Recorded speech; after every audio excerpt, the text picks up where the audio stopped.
find out the secret and see why people everywhere are talking about it. Okay, author Lisa Nichols, a member of our secret panel, says that for years before discovering the secret, her life was spiraling out of control. Her agenda is clear, and it's clear because she tells you what she's going to do.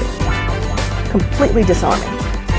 How do I want to feel? What energy do I want to give off? What energy do I want to draw back to me? We now welcome Lisa Nichols, a motivational speaker, advocate of personal empowerment. She's a teacher of The Secret, the Law of Attraction. I'm living in my passion. You know, we look at better as if something's wrong with now. Yeah. You know, I was just saying that to a friend last night. You need to relax and be with now. it. Be with it now. Yeah. You can't just believe it. You can't just sit back and think it's going to happen. You have to get up and do.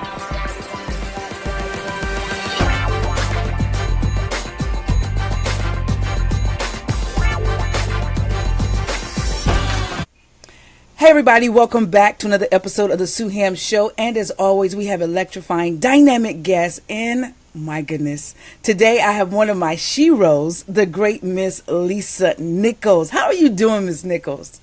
I'm doing wonderful. Thank you so much for having me. I'm excited to be here with you. Thank you. You know, I got to tell you something. Before we got you on, my 8-year-old son, Jackson, and I, we've been watching you on YouTube. We have your book. We've been watching you on The Secret, watching you on Steve Harvey. Mm-hmm. And I said to my son, I want to interview her. And he's like, you're going to do it. And I'm telling you, it's funny because I kept visualizing it. And then you kept popping into my news feed on Facebook. And I said, well, the only way to do it is to reach out. And when they said yes, my son and I about hit the floor. So you got to please say hi, Jackson, for me so that when he watches this interview, he'll know that I did mention him. Yes. Hey, Jackson, I'm so excited. You remind me of my son, Jelani, and I. When I was dreaming and planning my life, my son, Jelani, was one of my biggest supports and cheerleaders. So, Jackson, keep doing what you're doing. You're going to do great things and watch Mommy do great things. Thank you so much. Thank you. Now, we know you today as a motivational speaker that's touched millions around the world, a transformational coach, a mother. We know you how much you love your son, Jelani, your mother and your grandmother. We also know you as a 7-time best author, a coach to the stars like Steve Harvey. You've also been on Oprah, to the Today Show, the Steve Harvey Show, so many other shows. We could go on and on and on and on and on. You also are one of the, I want to make sure I get this right because this blew me away. You also own and operate a publicly traded company. Is that correct? I do. Now, Lisa, here's the thing. When people hear all these great things about Lisa, they're like, oh, I want to get there. I aspire to be like Lisa. But what I like to do, and the reason I do these interviews is because I like to give the backstory. Because a lot of times people will see where you are and they want to be there, but they're a little bit intimidated because they don't understand the process or the journey. So at this time, I'm going to ask you to share a little bit of your backstory. Sure. You know, everything you said is true. I'm grateful for all of it. I don't take any of it for granted. But also, I am a struggling student. For many years, I was a struggling student in school. My highest grade was a C+. Wow. I struggled in academia. I found out in my 20s that I primarily struggled because I'm dyslexic, and I didn't know I was dyslexic.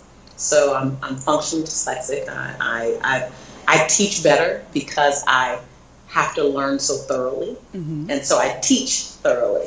I'm a woman who decided in about 1997, after a series of challenges, that I needed to be my own rescue. That the feeling of being broke and broken at the same time did not work for me. So I began to seek and search new ways of thinking, because I understood that my physical, emotional, and financial zip code was based on my mental zip code. So where I lived physically, where I lived financially, where I lived emotionally, whatever that looked like, was a result of where my mindset was. I knew that much. I didn't quite know how I got there, but I knew I got there because of the way I was thinking. I knew that much. And so I began in 1998, 99 to really feed myself a new way of thinking. I want to know what I don't know. I just want to know what I don't know. That's powerful. And I don't even know what I don't know. So I want to know what I don't know. So I began to read books, and the crazy thing was I read books that I didn't understand, and I would read them 3 and 4 times, and I'd highlight them, and I wasn't a big reader. I wasn't a big reader, so I didn't grow up loving reading. It was challenging for me because of my dyslexia. But I would read a book, and Sue, I would understand about 33% of the book. I could read the whole book, but I'd only comprehend about 33% of the book. But I would implement 100% of the 33%. Come on now. Right. So I realized that I don't have to get it all. I just got to do something with what I got. That's right. And so my biggest strength and my biggest game changer in my life was that I would learn, then apply, learn, then apply, learn, then apply. So I'm a big applied learner.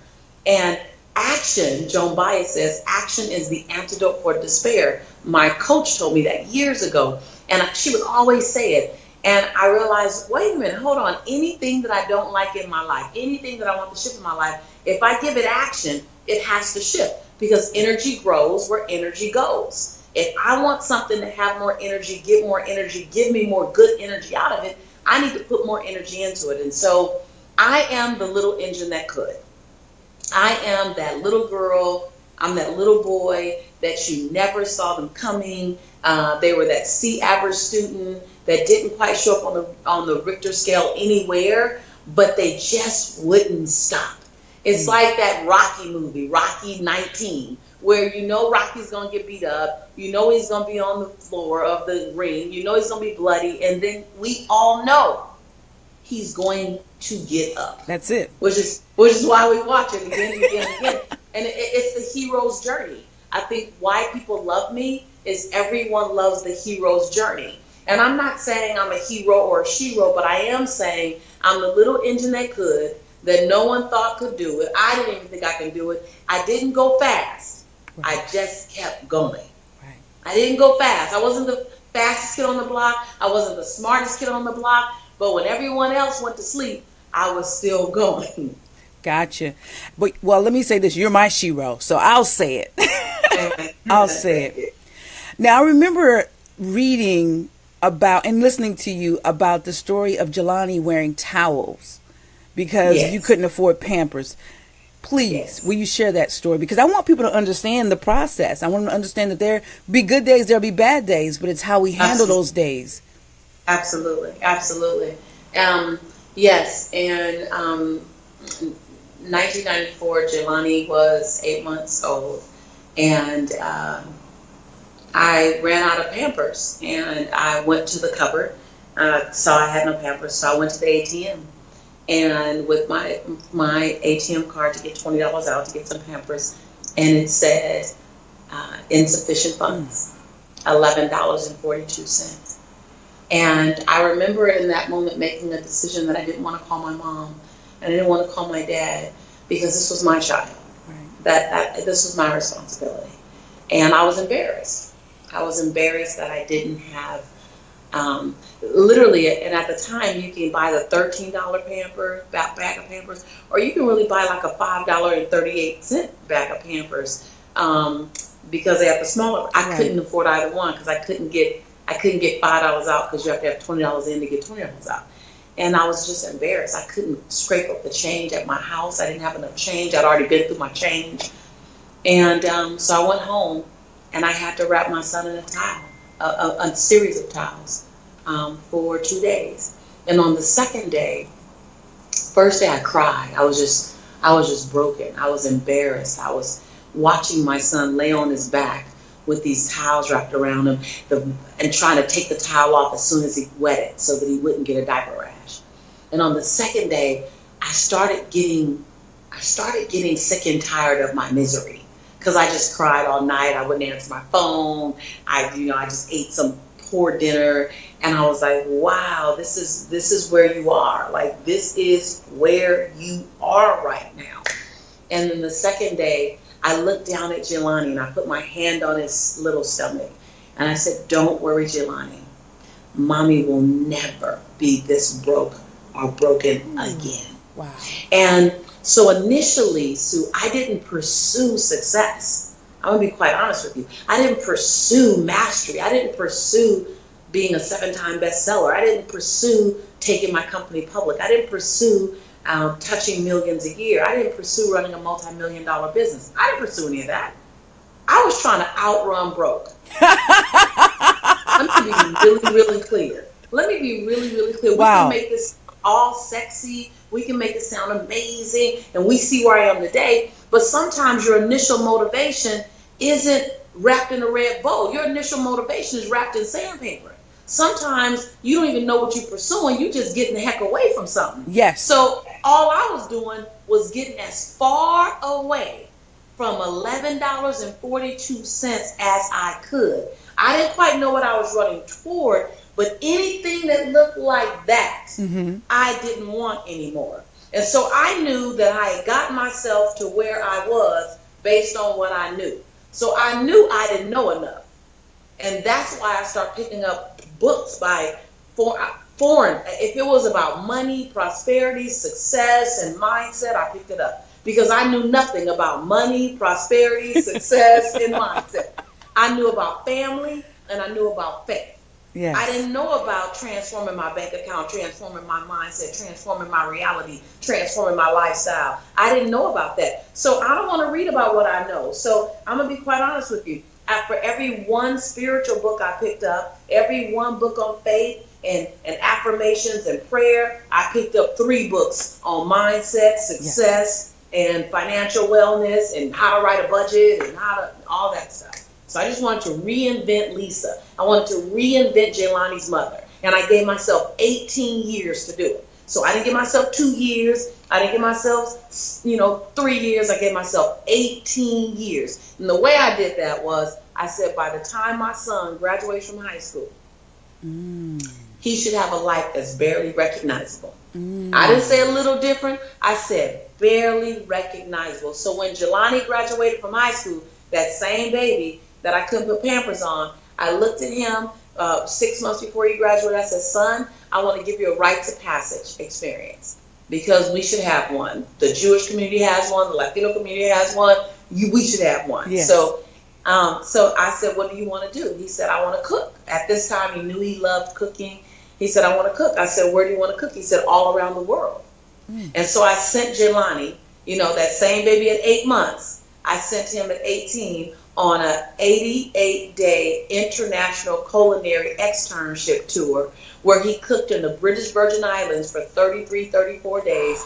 Then he cooked in Tuscany for a week, Rome for a week, Venice for a week, Sicily for a week, Florence. He cooked in all these different Italian cities for a week, and then he cooked in the British Virgin Islands for 34 days. And he had the time of the life. He stayed in small, quaint Airbnbs. He had a driver to take him to each new city. I wasn't with him. I was with him the first 8 days. I wrote him a love letter that he opened every night while he was away, and he never knew where he was going to go. He would open a letter, and it would say, pack your bag, son. Tomorrow, you're going to Tuscany. And then 5 days later, he'd open a letter, and it'd say, pack your bag, son. Tomorrow, you're going to cook in Florence. And I gave him this rites of passage experience. That makes me cry. Why?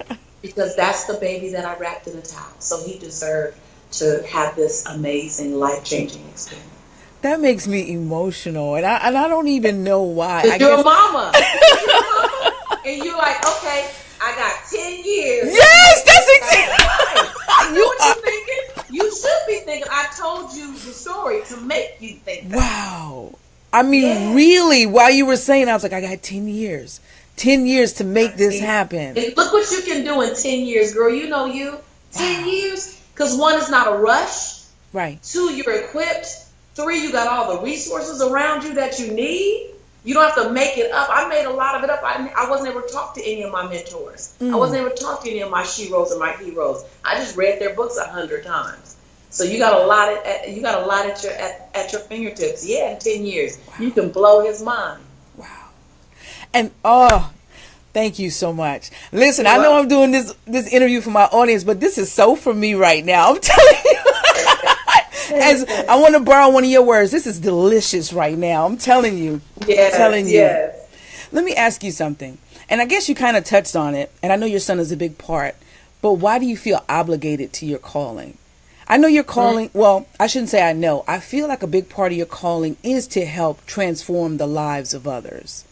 And yes, it is. Why do you feel so obligated to fulfill that calling? I actually don't feel obligated to fulfill the calling because of my son. I don't. I feel obligated to be the best human being possible to give him an example for him. But in reference to my calling, I feel committed and convicted to play full out in my calling because my gift was never given to me to keep to myself. Yes. My gift doesn't belong to me. My body is the tool that allows me to, that's the container for my gift. So I need to be responsible for my body because it is the vehicle that helps me get my gift to the world. My gift is my contribution to the planet. It's my job to make the dash between my birthday and my transition day as disruptive as possible. It ain't supposed to be flat. If I don't get my gift to the world, if I don't go through something, then my dash between my birthday and my transition day is just as flat as can be. I'm playing safe. I'm playing small. But the moment I start playing big, because the bigger you play, by the way, the bigger your breakdowns. So for all y'all listening who think, oh my God, I'm having breakdowns, listen, if you're not having breakdowns, you're not playing big enough. Wow. Now, there's two types of breakdowns. There's the bigger you play breakdown, and then there's the resistance to learn breakdown. So you got to know what kind of breakdowns you're having. So I have the bigger you play breakdowns. I play big, I stretch, and so I have breakdowns. But they're in proximity to how big I'm playing. Yes. And so have big playing breakdowns. You're going to have breakdowns either way. You're going to have small playing breakdowns, drama-based breakdowns, or you're going to have playing big breakdowns. Choose your breakdown. But the bigger you play, the bigger your breakdowns. And so that's the disruption between your dash. And I am clear that my dash is supposed to give the world something that didn't exist prior to my birth. Because listen to this, your lifetime is finite. Your lifetime is finite. You got 85 years, 95 years, 105 years. Your lifetime is finite. We know that we're going to transition, but your legacy, Sue, is infinite. Your legacy has no timeline. So I don't live for my lifetime. I live for my legacy. I love that, which leads me into my next question. What do you want the world to remember about you? What do you want? What is your legacy? What do you want remembered? Because you're so passionate. I mean, you're so passionate about it. It's real passion. Yes. It's real passion. It's not a commercial. It's not an infomercial. It's not a marketing. Oh, no, it's authentic. I want my legacy to be she was willing to live in her conviction even at the sake of her convenience. So I want my legacy to say she inspired us to play bigger than our fears. She inspired us to jump with knees knocking and teeth chattering. She inspired us to love even in the face of the possibility of betrayal, to forgive the perceivingly unforgivable. She inspired us to love what we thought was the unlovable. She inspired us to do what we thought was the impossible. She inspired us to stretch beyond anything called a comfort zone. She inspired us to live in our conviction, not our convenience. Yes, yes. Woo! Yes, yes. Look, you might have to send that recording back to me now, because that's the first time I said it like that. So. Woo! I love it. I love it. 5 years from now, where's Lisa Nichols? What is she doing? What other great feat has she accomplished? Wow. So, first of all, first things first, 5 years from now, I can't believe I'm saying this out loud to somebody, but 5 years from now, I truly believe Lisa will, with everything in my heart, Lisa will be Mrs. Somebody. Come on, somebody! Call it and claim it. Call it and claim it. Come on, girl. So 5 years from now, she will stop having interviewed and she will have hired and chosen. Come on, somebody. Right now, she's interviewing still. 5 years from now, I will be holding and delivering powerful, impactful, sacred experiences for women leaders, primarily. So I will have moved away from just serving everyone, the masses, to really exclusively serving leaders so that I can touch millions by touching women who touch millions. 5 years from now, I will have a broader reach because I'll sit inside of television more.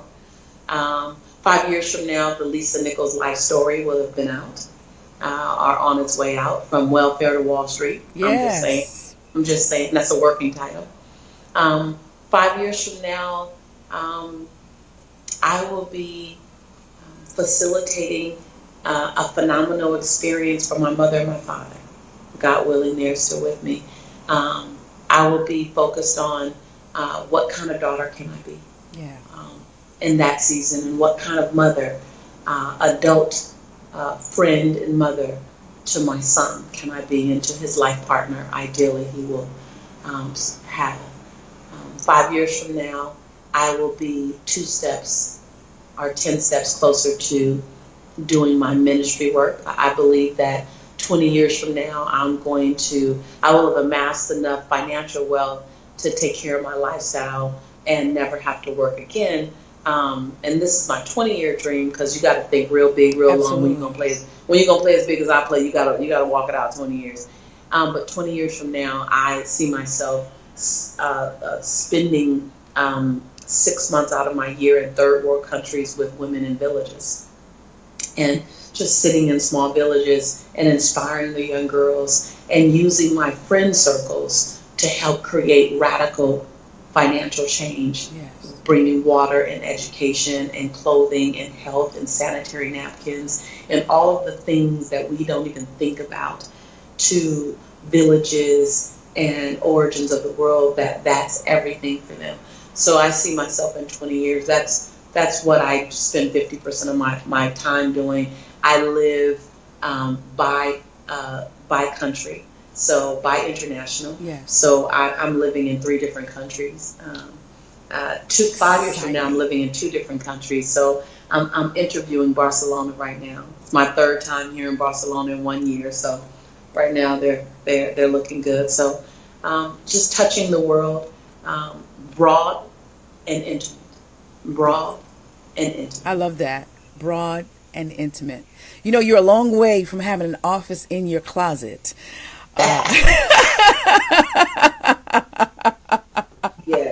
You've come a long way, Miss Lisa Nichols. Amen. 5 years from now, I see myself helping you with your vision. I'm going to go ahead and put that out there. Put it into the atmosphere. I can hold that vision with you. All right. I know you have something coming up here in my neck of the woods. It's about a 5-hour drive from me in Atlanta, Georgia. Would you? Oh, look at you. Share a little bit of that with us before we let you go today. Tell us about that event.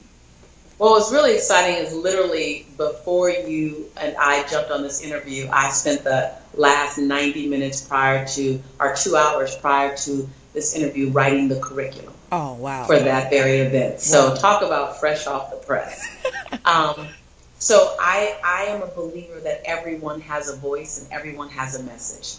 Whether you're a platform speaker or not, whether you are like a Lisa Nichols or a Les Brown or a Tony Robbins, or like a minister you might know, or whether you are that woman who has a story to tell, that man who has inspiration to give, and you give it one-on-one, you give it at work, you give it in your small business, that we all have a voice that's supposed to be used. We have a story that's supposed to be told. We have inspiration that we should be sharing.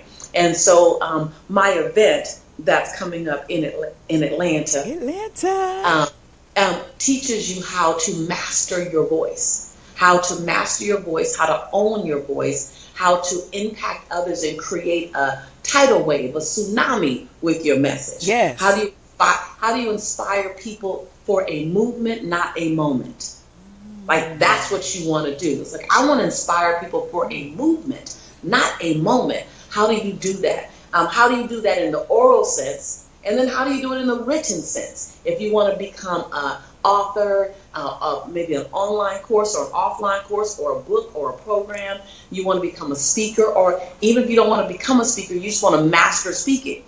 The event is called Speak and Write to Make Millions, and I want you to understand that Speak and Write to impact millions, thus make millions. And it's the flagship program in our company. It is the most sought after conference for speakers, authors, and coaches today. We've done it for 7 years straight. We used to only do it on the West Coast for the first five years, and then it grew so big, and the Midwest and the East Coast demanded that we come, demanded that we be able to get in our car and drive to you.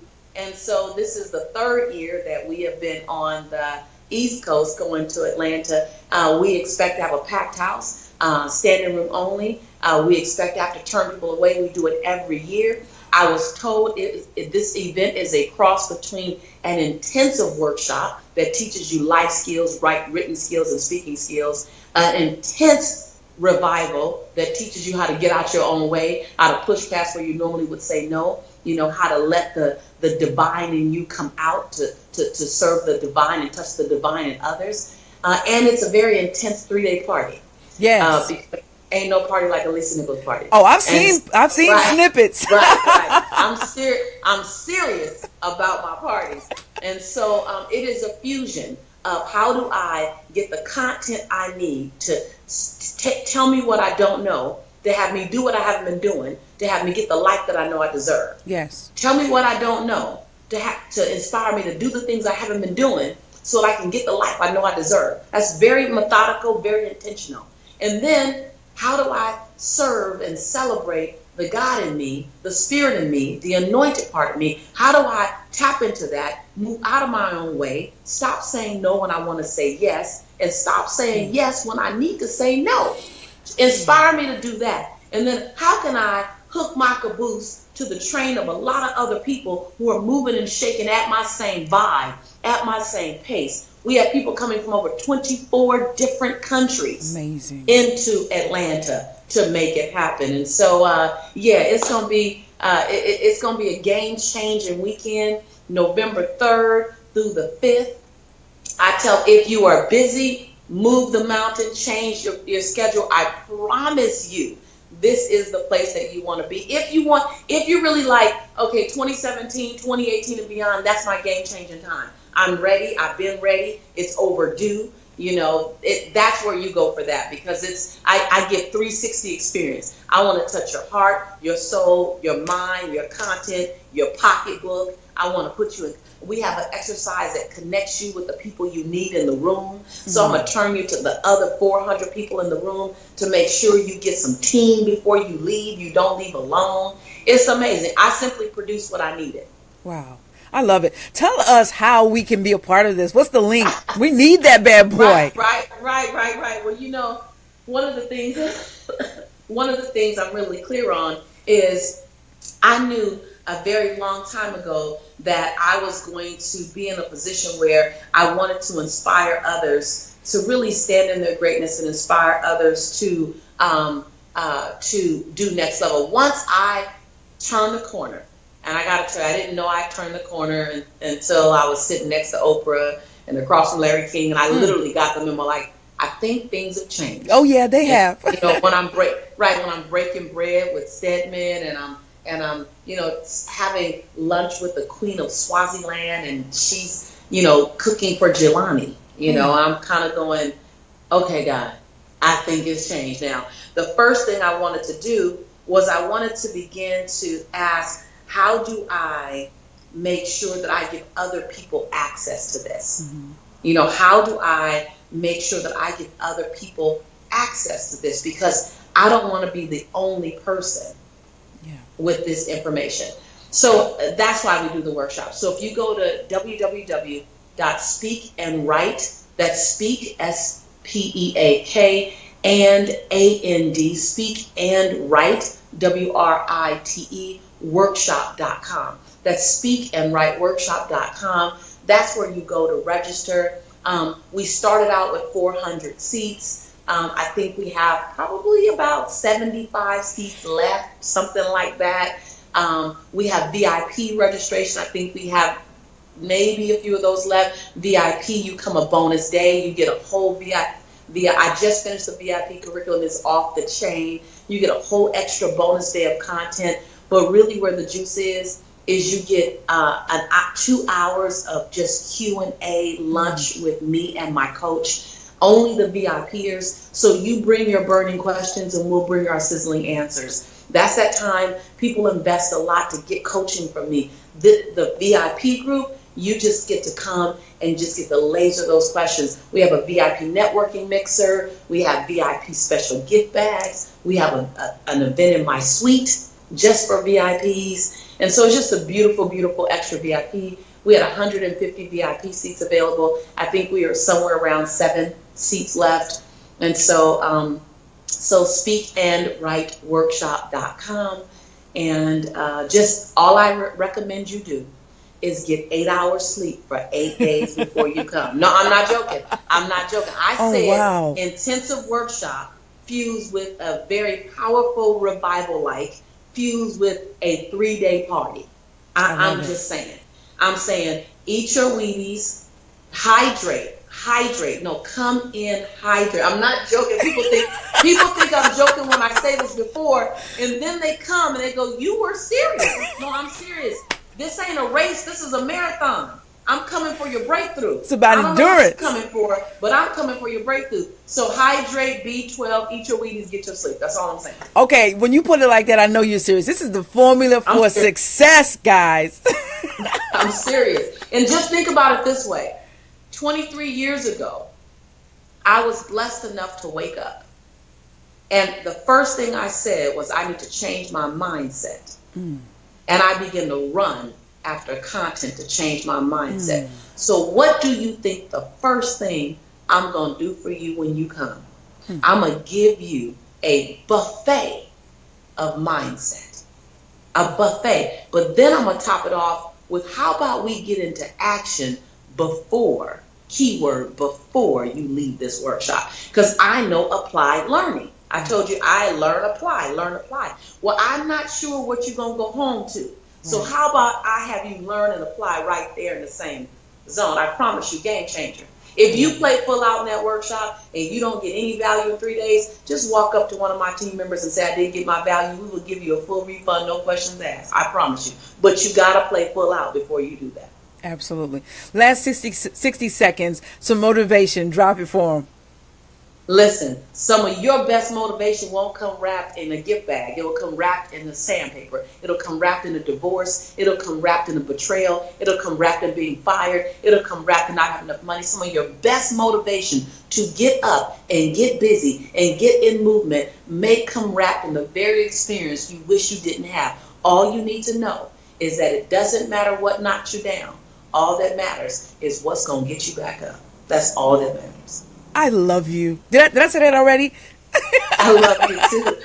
You can keep saying it. I'm going to keep receiving it. I love you too, sis. Thank you so much for coming on the Sue Ham Show. Listen, everybody, go out. You want to learn more about the great Lisa Nichols? You can find her at lisanichols.com. I definitely want to see you at the event, speakandwriteworkshop.com. Oh, let me say this. Sure. If they can't attend live, then go to Speak and Write Workshop and join us via live stream. So you can join us from your home, learn in your pajamas. You don't have to leave. If you cannot leave, then join us from your house. So either way, be in the room, live or live stream. So no excuses. No excuses. So guess what? None. You just eliminated my excuse. So I'm there. Right. I'll see you. I'll see you there. Right. Amen. Thank you so much for your time. Thank you so much for your experience and for your love. We appreciate you so much, Ms. Lisa Nichols. So I appreciate this. Awesome. In closing, everyone, you know I have to tell you to remember to live, love, learn, and laugh, man. Don't quit. Follow your dreams to success. You have just watched another episode of the Sue Ham Show with the great Ms. Lisa Nichols as our guest for today.